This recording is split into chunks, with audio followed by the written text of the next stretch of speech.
Hello，大家好，探監時間。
哇！有人入嚟啦，睇下邊個先，係啦，要同大家打下招呼先啦。咁而家係探監時間，係啦，我哋啲無聊人啊，開個無聊 live 嚟睇下先啊，咁樣。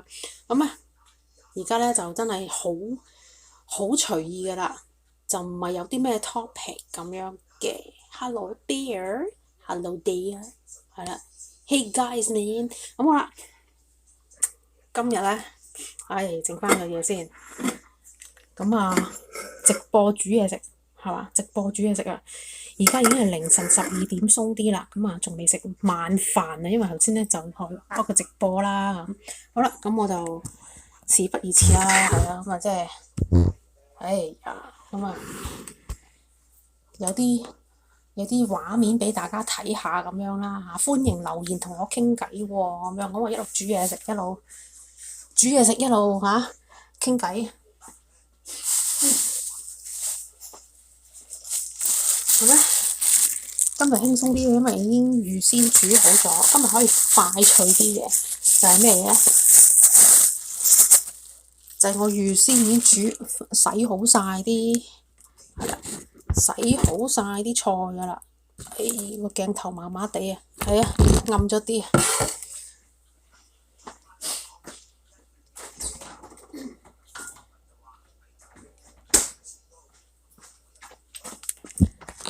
又有啲自家製嘅預製菜啦，所謂咁啊，係煎定啲蛋啊，成咁啊，每一餐咧就需要蛋白質啦，要有啲菜啦，有啲澱粉質啦，咁係啦，咁啊可以即係啦，望先係，咁可以預備整嘢啦，咁啊，咁今餐嗰個湯底咧。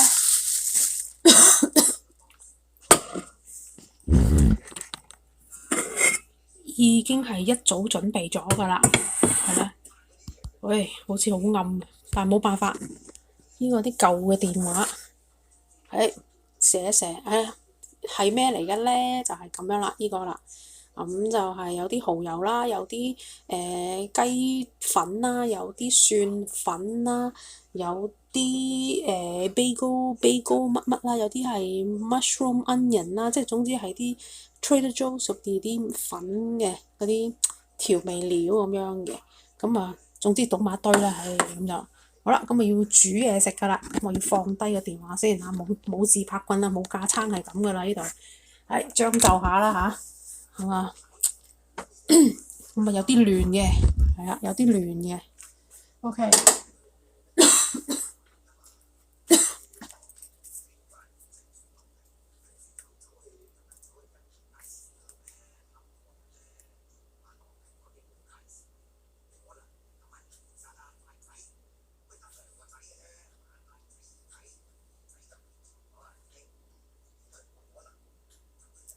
好啦，咁我哋順便拍片啦，而家係啦，拍片啦而家。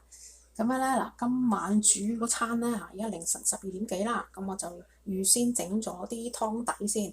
咁呢度有蠔油啦，呢度有嗰啲 bagel mix 啊之類咁樣啦，有 mushroom powder 啦，mushroom onions 啦，Trader Joe's 買嘅。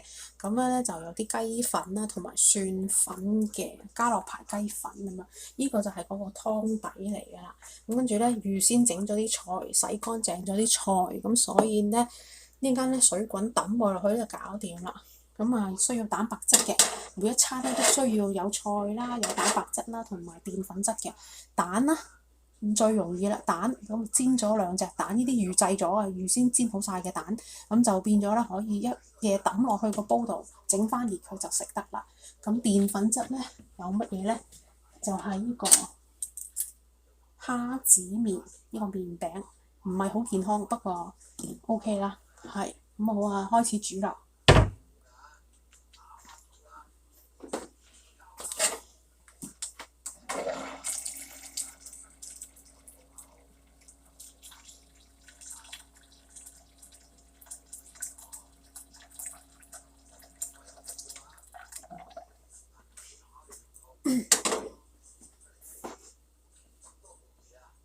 當然咧就落水就落熱水啦，係咪先？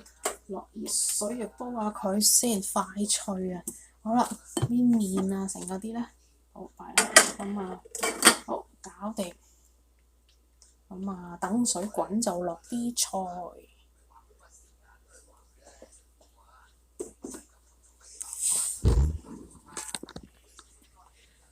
好啦，呢個乜嘢咧？落咗啲滾水落去煲下佢啦，咁樣煲下佢，跟住即係落熱水煲啦，梗係啊！唉，如果唔煮就冇飯食噶啦，今晚係啊。咁啊，整下啲菜啦，洗乾淨咗啲菜，咁啊即係水滾就落啲菜落去淥就搞掂啦。咁啊，一份份咁樣整好佢咧，咁就方便快脆咯。已經洗乾淨晒嘅咁樣，咁啊下低我仲收埋咗半個 meal prep 嘅時候，仲收埋咗半個未切嘅洋葱，係啦，未切嘅洋葱呢個係即係可以擺喺其他地方度用嘅，煎又好，炒又好，焗又好，乜都好啦。咁樣咁啊，麵餅啦，蛋啦，呢度有2隻我有整咗2樣嘢嘅香葱炒蛋，係香葱炒蛋就2隻啦。咁啊煎蛋又煎2隻啦，咁1隻蛋咧大約就係6至7 gram 嘅蛋白質，咁就可以係啦。咁我今次就會落嗰2隻煎蛋落去食嘅，就係咁啦。咁而家就等水滾，水滾之後就可以落菜。好，放翻低先。唉，冇嘢搞啊！哎呀，放翻低先。哎呀，冇跌啦，冇跌啦，千祈唔好跌。喂，好啦，冇跌啦，頂住，冇跌。係啊，喂嗱，咁啊冇辦法啦嚇，冇架撐嘅，冇架撐個角度就冇咁靚噶啦。咁啊將就下啦嚇，可以留言傾偈嘅，係啊。咁啊探監時間冇咩做，咁啊可以影下呢啲嘅咁樣啦。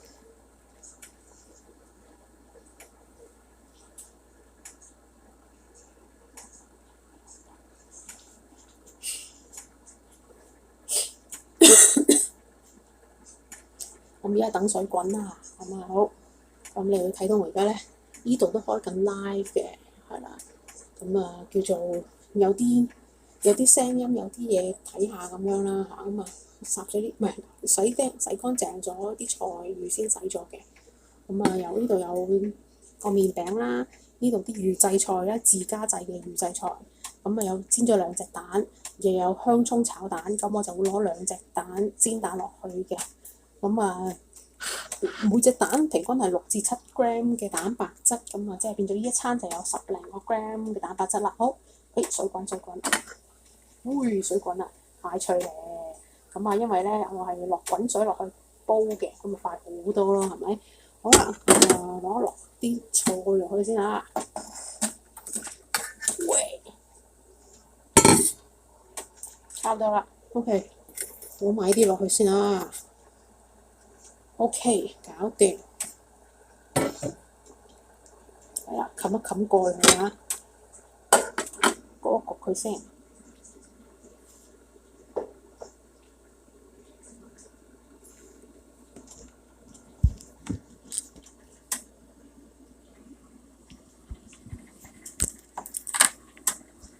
咁啊，啱啱落咗啲菜啦，咁我落去焗一焗佢先。咁跟住就會落蛋同落麵落去㗎啦。好，等等先啊。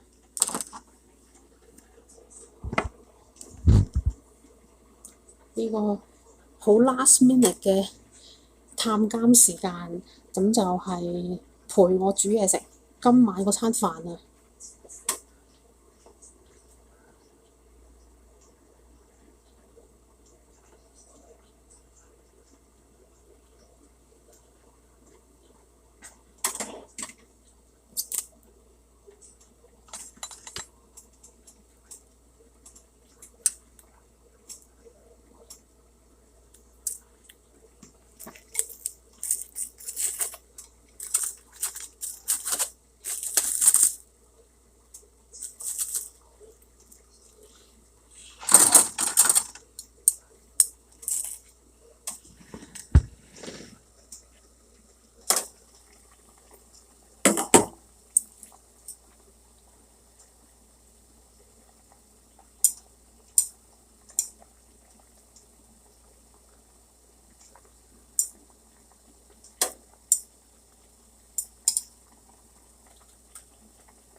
好啦，已經擺咗啲蛋落去啦。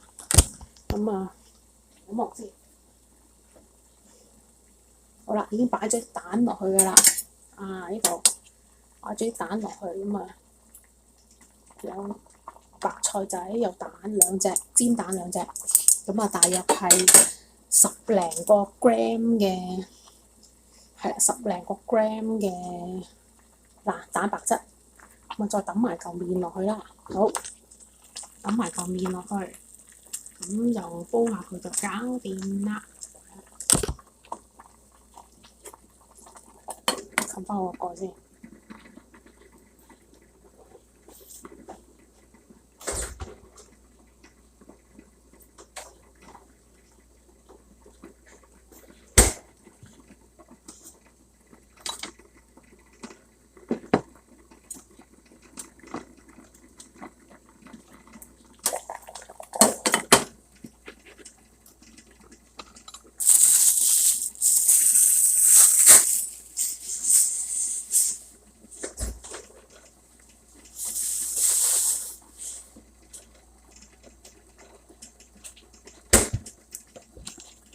差唔多啦，煲滾佢，所有材料都抌晒落去㗎啦。咁今晚而家已經係凌晨12點25分，咁啊煮麵食啦，今晚嘅晚餐嚟㗎。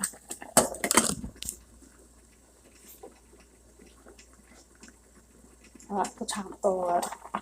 咁啊，今晚煮得好快脆啦，因為好多嘢 meal prep 個好處就係咁樣啦，你預先煎晒2隻蛋，咁跟住你預先洗好晒，切晒啲菜，咁而家一次過咁樣，啲湯底嘅湯料又已經係落晒落去啦，預備好晒㗎啦，抌晒落煲爐。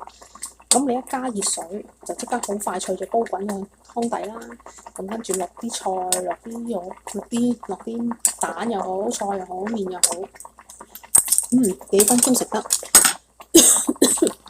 係啊，半夜3更食晚飯啊嚇，咁啊順便開埋直播啦，係咪？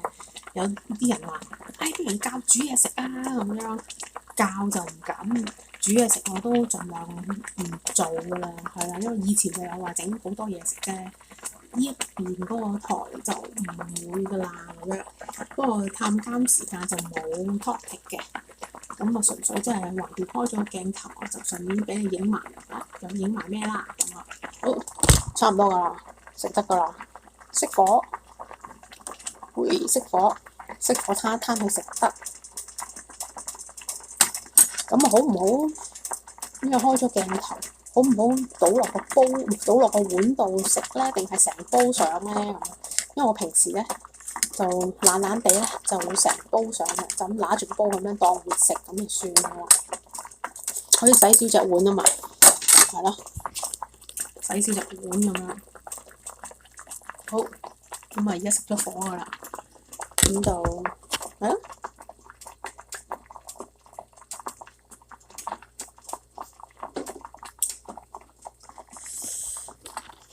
咁啊而家都好興頭盒，好熱嘅，攤一攤到佢先。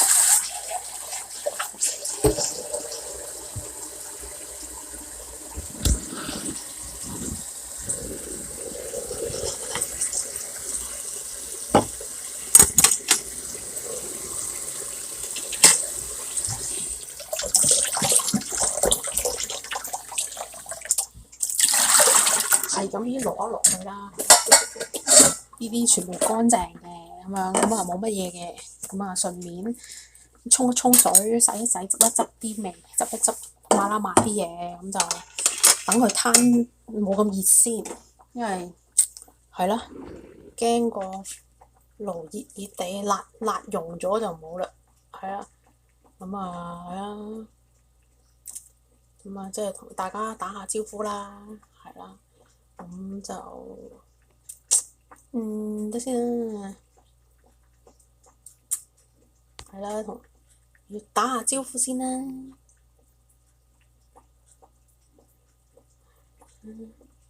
請飲啊，飲酒，請食嘢，係啦，食嘢啦，係啦，好食就記得俾個 like 啦，係啊。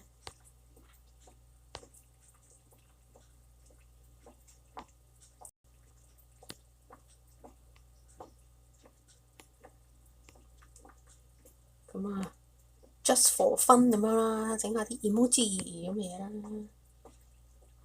咁啊分下係啊，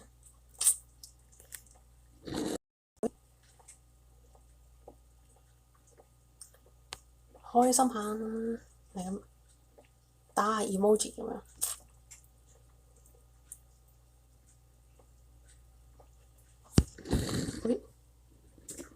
呢個係咪可以好啲呢個？整啲笑蛋出嚟 ，monkey 開 party 啊！整個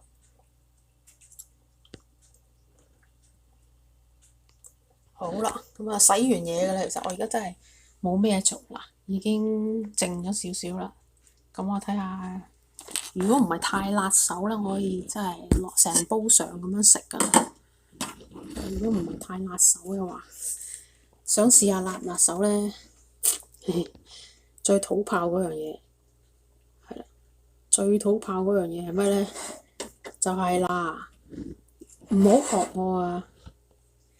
就係用手摸落個煲底嗰度，係啦，呢個煲底係啦，冇自拍棍係真係又爭咁啲，有啲角度有問題啦。咁啊，試下摸下煲底熱唔熱、辣唔辣咁啊！哇，好熱好熱好熱好熱，係啊！攞定個箭先啊！嗱，唔好辣溶張台就得啦，係啊，攞個煲箭下先。咁啊係啊，唔好辣親，唔好辣溶張台啊！真係嗰陣時就真係大咩鑊嘅呢？係啦，大咩鑊係啦。好啦，睇先啦呢個。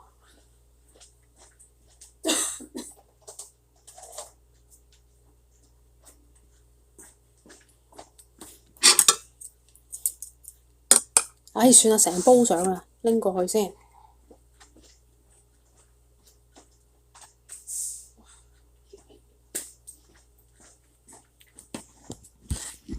哇，睇先啦，成煲上啦，可以留言打招呼啊，係啦。咁啊，熄咗盞燈佢啦，係啦，咁啊，熄咗盞燈佢咁樣。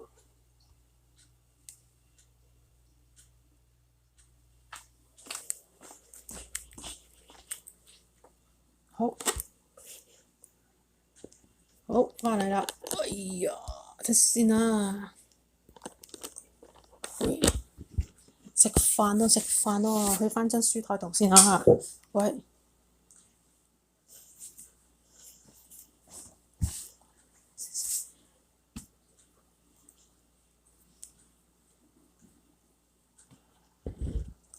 翻轉頭先啦，呢個睇下嘢先啦，唉，真係。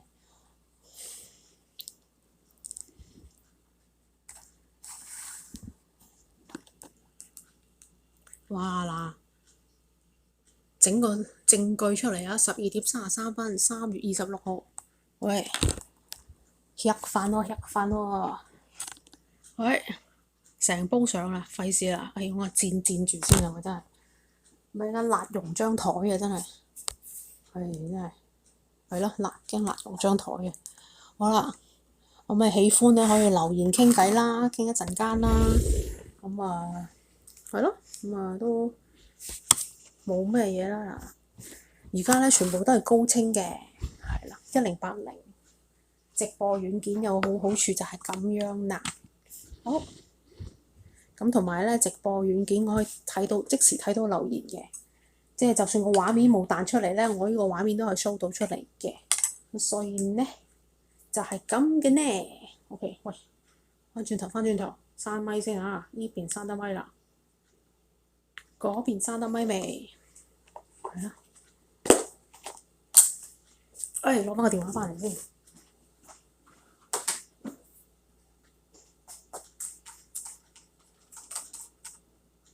爭啲喎，先啦。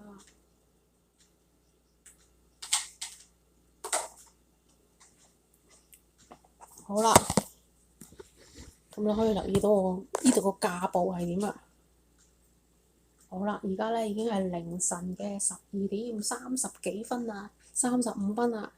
咁咧就係時候食晚餐啦，係啦。咁啊，睇到我而家成煲上啦，都費事擺落個碗度啦。咁啊揾煲。用煎住啦，係希望即係唔會辣溶啦。咁 at the same time 嗱，唔好嘥嘅，我都係開直播嘅，就探監時間陪我煮嘢食，係啦，煮晚餐咁樣啦。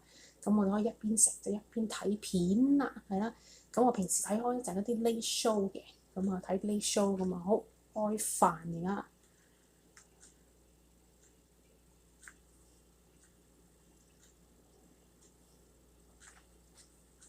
好啦。搞掂食碗麵，好食飯。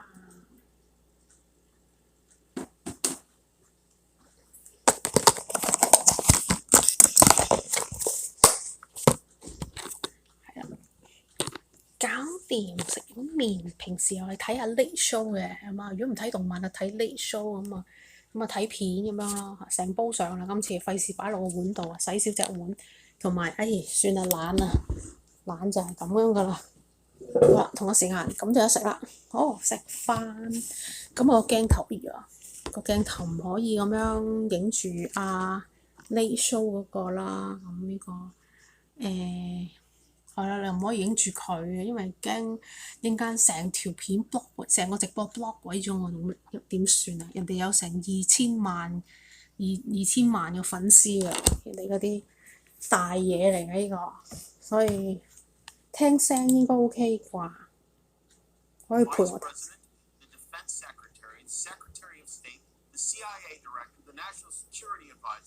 National Intelligence Director and a handful of other high-profile Trump appointees. None of them noticed that they were sharing every detail of a planned military strike on Houthi rebels in Yemen with a civilian reporter who had nothing to do with it. And they are also not supposed to have conversations like this on Signal because it can be hacked. And just to add another also to the mix, one of the people on the chain was in Russia at the time of his attack.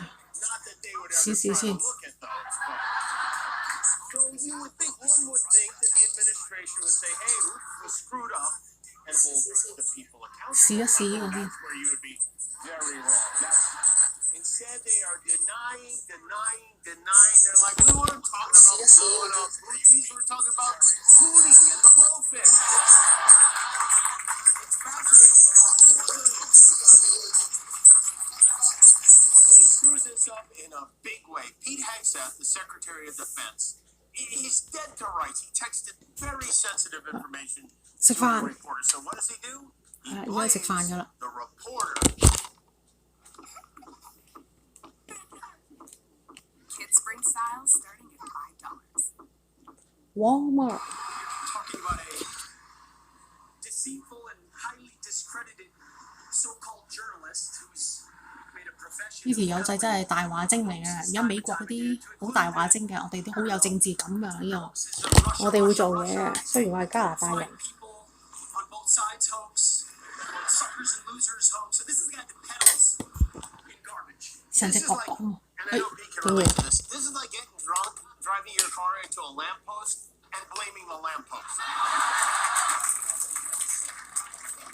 How did you learn that a journalist was privy to the targets, the types of weapons used? I've heard I was characterized. Nobody was texting war plans, and that's all I have to say about that. Thank you. That's All it. right, well then, let's see what the guy you accidentally texted war plans had to say about that. I want to start by getting your reaction to what we heard from Secretary Hegseth there, saying that nobody was texting war plans. Given you were privy to this group chat, is that how you saw it?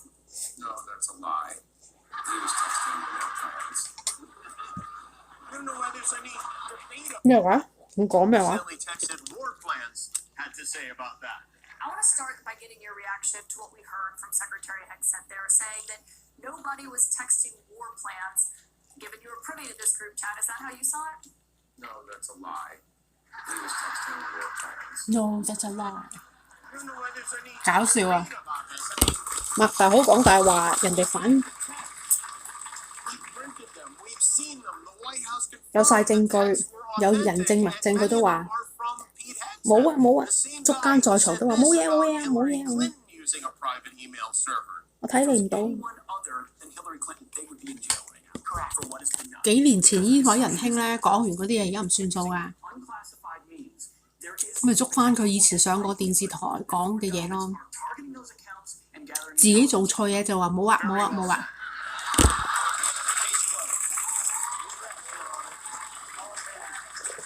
I bet Hillary is walking around the woods laughing her ass off today.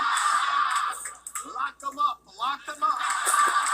Hegseth wasn't the only one with a history of contradictory thoughts on this subject. Mike Waltz, the dummy who actually added the reporter to the chain in the first place, wrote this about his predecessor in 2023. He wrote, Biden's sitting National Security Advisor, Jake Sullivan, sent top secret messages to Hillary Clinton's private account. And what did DOJ do about it? Not a damn thing. And Secretary of State Little Marco Rubio, who was on the chain, had some big thoughts about it too. The exposure of American sensitive information to foreign intelligence agencies by communicating in an insecure manner is incompetence, it is malpractice, it's inexcusable. I couldn't agree more. 係咯，I can't agree more。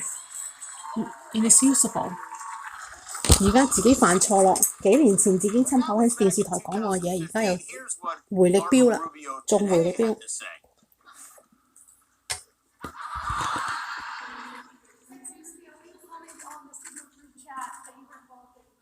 嗱，而家今日又冇嘢講啦，走都走唔切啦， Yeah. 冇鞋玩劇走 I 啊！ don't have time to chat right now. I gotta scurry off and hide in a mouse hole. Oh, they must want to kill Mike Waltz for you idiot. In any other world, these people would be fired or worse for something like this. Instead, they keep saying, oh, this information wasn't even classified, as if they wanted people to know about it. And they fired up the fair and balanced right-wing news media today to do their best to cover their tracks. Did you hear about the snafu? Can we call it a snafu? A little bit of an oops maneuver? I mean, mistakes happen.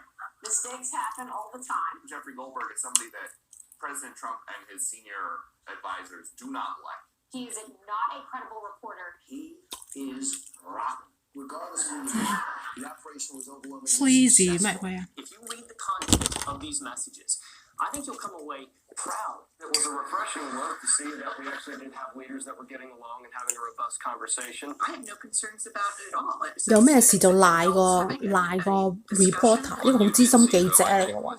Top level officials 個個推卸責任，政棍就係咁樣嘅講大話。 Putting all that classified stuff in his garage, does it? Well, this is what the leftist media is reduced to. So now we're griping about who's on a text message and who's not. I mean, You ever try to start a group text? You're adding people and you accidentally add the wrong person.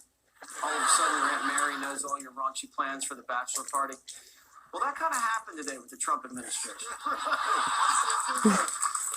霍士新聞都與佢哋啊！ Come on now. Aunt Mary will understand. She's cool. Remember when we caught her smoking weed? We didn't say anything then. Anyway, it just so happened that the Senate Intelligence Committee had a hearing scheduled for today, which meant the Democrats got to grill several of the individuals who were on the chat. It was like having to take a road trip with your mom the day after she caught you masturbating. While they can, they can deny and they can deflect it all they want. Even a lot of Republicans agree publicly for once that this was an unprecedented breach of security protocol. We haven't seen a leak this shocking since the one from Rudy Giuliani. But President Trump, he claims he's perfectly okay with it. He says he's not planning to fire anybody. He says mistakes were made. What happened to this guy? He used to fire people on a daily. He fired Meatloaf for less than this. Firing used to be his favorite thing. It's kind of sad. He's like an old dog who doesn't chase the ball anymore. I don't know if he's enjoying this, which is possible. I mean, he does love tumult, and for once, he's not the one who screwed it up. But one of the most interesting things that came out of the chat is that J.D. Vance apparently did not agree with Trump's plan to bomb. He wrote, "I think we are making a mistake, and I'm not sure the president is aware how inconsistent this is with his message on Europe right now." And then Pete Hegseth chimed in and said, "VP, I understand your concerns. I fully support you raising with POTUS." In other words, good luck with that, bro. So then Vance was like, well, you know what? If you think we should do it, let's go. And they did. And again, we know all this because they accidentally added a reporter to their text chain. This is good, too. For whatever reason, Trump decided to send J.D. Vance's wife, Usha, to Greenland to meet with their realtor, I guess. I don't know why, but when they asked about it during a cabinet meeting yesterday, it didn't seem like Trump could quite remember her name. Greenland is confused about the second lady and the national security advisor visiting this week. I thought it would be I have great respect for the wife of our first, of our great vice president. I think she's a brilliant woman. She's very 成日講女人啊！呢個真係。 and she loves the concept of Greenland. Yeah, well, she loves the concept of Greenland. I've always said that about her. Whatever her name is, she loves the concept of Greenland. So that was yesterday. Today we got the news that all of a sudden another Vance loves the concept of Greenland too. Hey guys, it's J.D. Vance, the Vice President, and there was so much excitement around Usha's visit to Greenland this Friday that I decided that I didn't want her to have all that fun by herself, and so I'm going to join her. Yeah. In light of this embarrassing group chat scandal, I have decided to go thousands of miles away from here too. 即刻逃避啊！有咩事推卸責任。 Text me on Signal. Let me tell you, this would be so funny if it was happening to another country. Meanwhile, speaking of other countries, in Florida, they are running out of orange juice of all things. The orange industry is getting hit hard by diseased crops. In Florida, even the trees have STDs. Florida 冇橙汁飲。 In addition to loss of crops, conservationists are worried because the orange trees, not only they provide oranges, they also provide shelter for the state's millions of invasive pythons. But there is some good news for the Sunshine State. Marjorie Taylor Greene is hard at work on the number one issue Floridians care about most. I'm headed down to the Natural Resources Committee where I will be presenting my bill to rename the Gulf of America. This will codify President Trump's 呢個 Marjorie 啊，好乞人憎嘅，成日講大話，強詞奪理啊！ At Vistaprint, we print signs so people can see your brand up close, but we also print signs so that people can see your business here. See it here.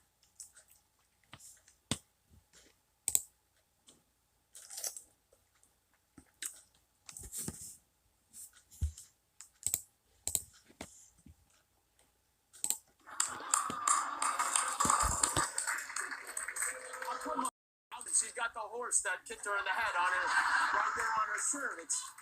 March is one of many strong women that make this country great. March, as you know, is Women's History Month, and tonight we celebrate with the great champion of equal rights, our president, Donald J. Trump. Helen Keller, you know her, you love her, even though she was deaf, dumb, and blind as a rock. She couldn't speak, she couldn't see, and her golf game was a disaster. Couldn't putt to save her own life. But then a fantastic woman took the time to teach her how to read and write very well, even better than Eric. And she loved water, went crazy for it. Wawa is what she called it. Wawa. Poor girl couldn't say Diet Coke. Helen Keller wrote 12 呢啲 books, 笑 but 片 no 啊， one knows 棟 if 篤 they 笑 made any sense. Probably didn't. And then she campaigned for women voting, which I did very well with women. Record women voters, all for Trump. History of Next to Women's Helen. Month. They called her Helen. What a word, Helen. She liked Ike. He was not a great beauty either.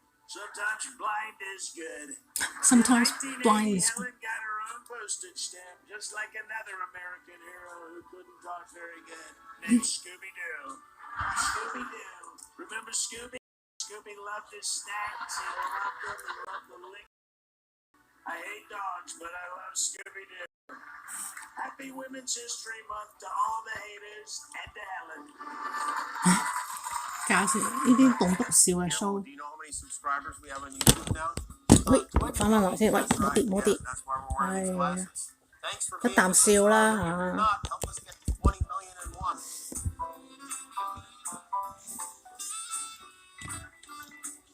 我睇下有咩睇先。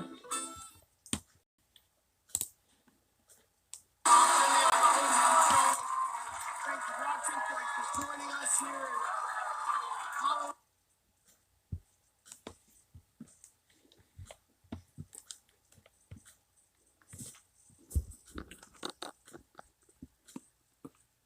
睇下有咩睇。哇！而家喺度食緊嘢，一路睇嘢，陪我食飯啊！凌晨12點幾1點啊就嚟。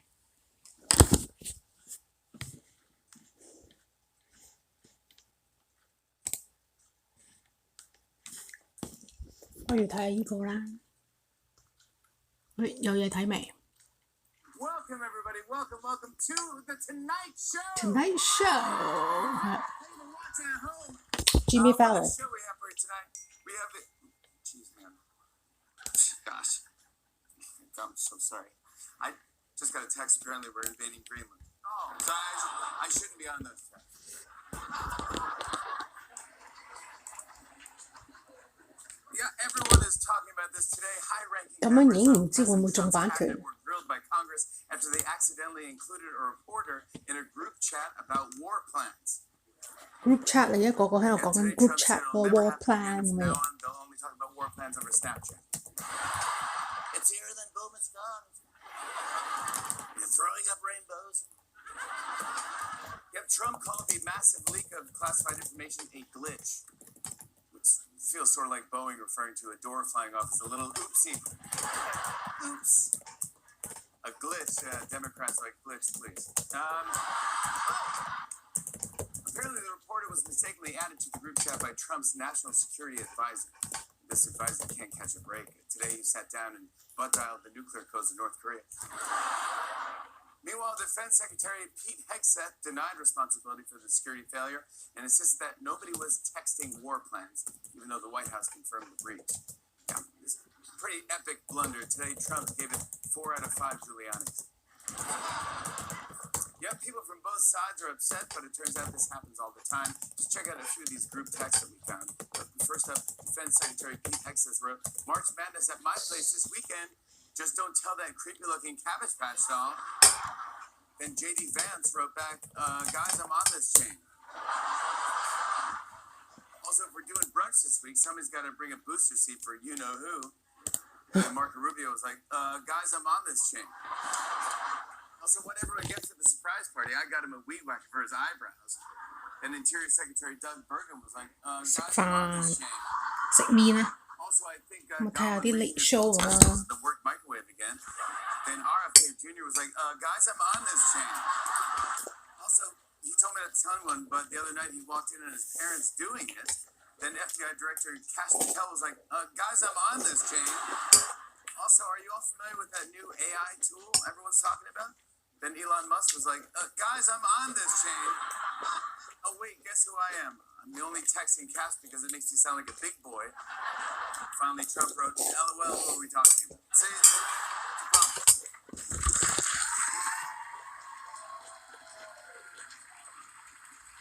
Did you guys see this? Apparently, Vladimir Putin had a portrait of Trump made and gave it to him as a gift. Although it's concerning, when Trump hung it up, his eyes started shifting. After receiving the portrait, Trump told Putin, how'd you know I'd want that? And Putin was like, I also was on group chat. Some more political news. Homeland Security Secretary Kristi Noem said that she's going to eliminate FEMA. Yeah, she's like, FEMA is so bad. FEMA. Literally everywhere they go, there's a huge disaster.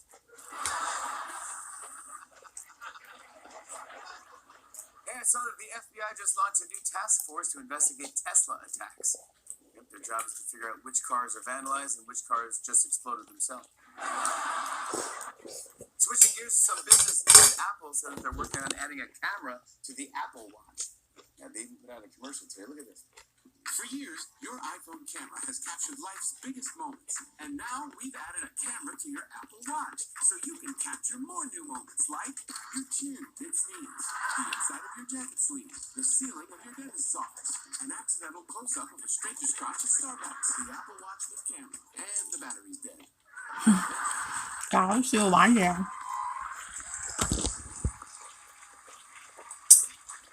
Some entertainment news. The next season of Bachelor in Paradise will include contestants from the original franchise and older contestants from the Golden Bachelor. Yeah, the older contestants are going to paradise. In a good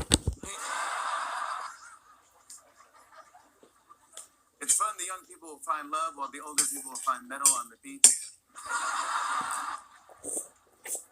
Speaking of metal, actually, get this. I'll be recalled thousands of cheese pouches over possible metal contamination.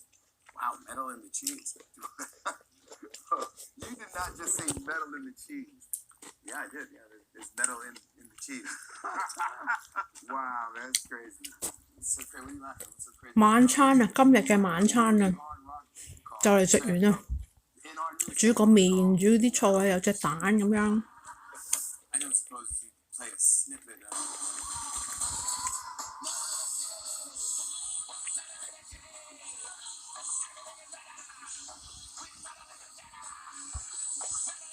咁樣直播唔知會唔會中招㗎？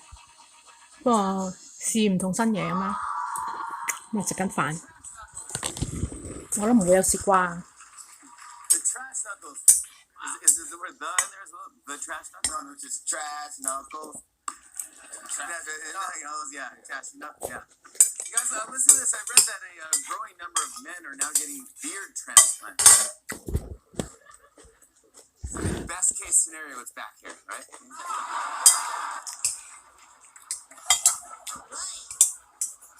Imagine going out in public with that beard. The overpopulation of carp seals off Newfoundland and Labrador is devastating our marine environment, our fisheries, and the health of the sea. A responsible and humane harvest is... Finally, guys, it is Tuesday. It is time for We Post. Here we go.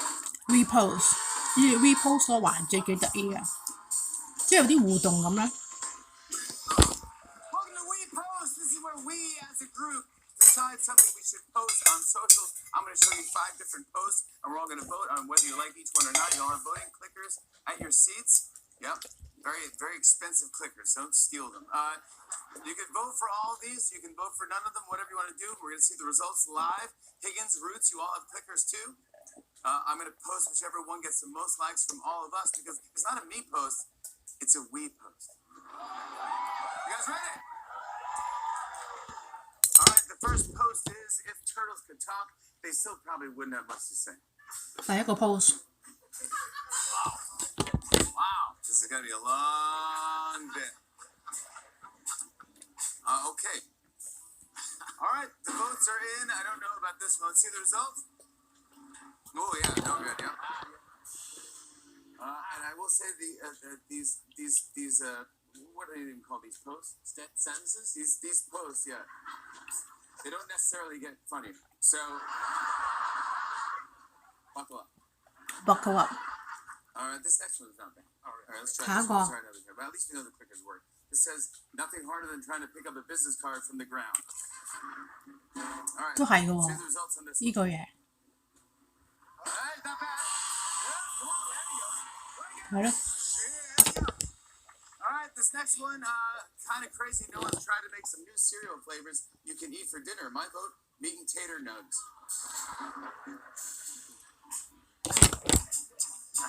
Yeah. All right, let's see the results right here. Wow. All right, next one says we all have one spice in our cabinet that remembers the Bush era. We have nutmeg in here? Let's see the results here. 哇！呢個攞第一喎，呢個 post。 Last one is, instead of making a sound, car alarms that go off at night should blast your name so everyone knows it's your car.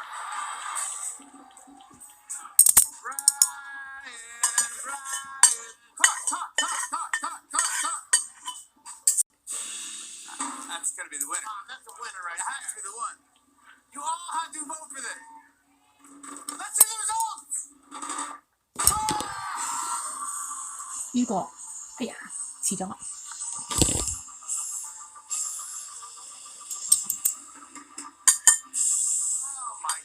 If you see that on socials, give that repost a repost. We have a great show. Give it up for the Roots, everybody.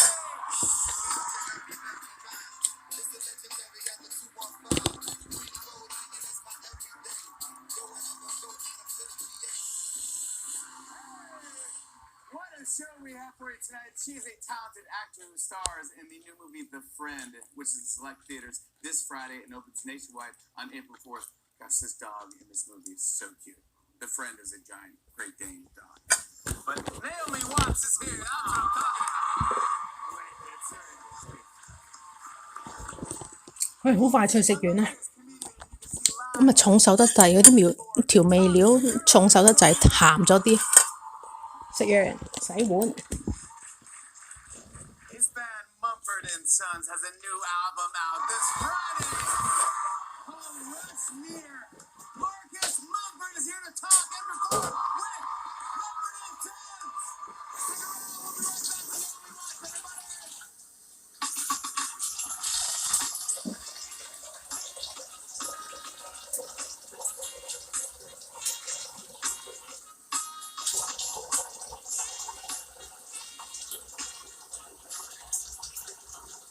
In Gaza, the struggle for survival is a daily battle. Families have lost everything: their homes, their security, and even access to the most basic needs, food and water. The need is overwhelming. Every day, thousands of innocent lives are at risk due to the lack of resources. Even in this hardship, hope can still find its way. From our warehouse in Jordan, MATW has sent life-saving relief trucks filled with essentials for the people of Gaza. These trucks carry more than just supplies. They carry a promise of relief and dignity. From packaging in Jordan to distribution in Gaza, every box, every meal is prepared with care and compassion, destined for those who need it most. The journey is long and challenging, but your support ensures that aid reaches those desperate for relief. From the warehouse in Jordan to the plates in Gaza, your generosity makes this journey possible. Every donation and every act of kindness brings us one step closer to rebuilding lives. Your support changes lives. Donate now.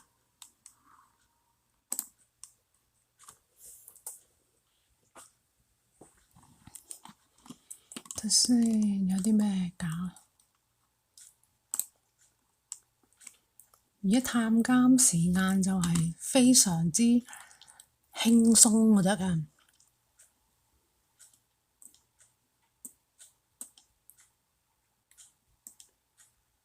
係啦，咁樣。咦，可唔可而家真係有翻啲時間可以睇動漫啊！亦都未睇到動漫好似。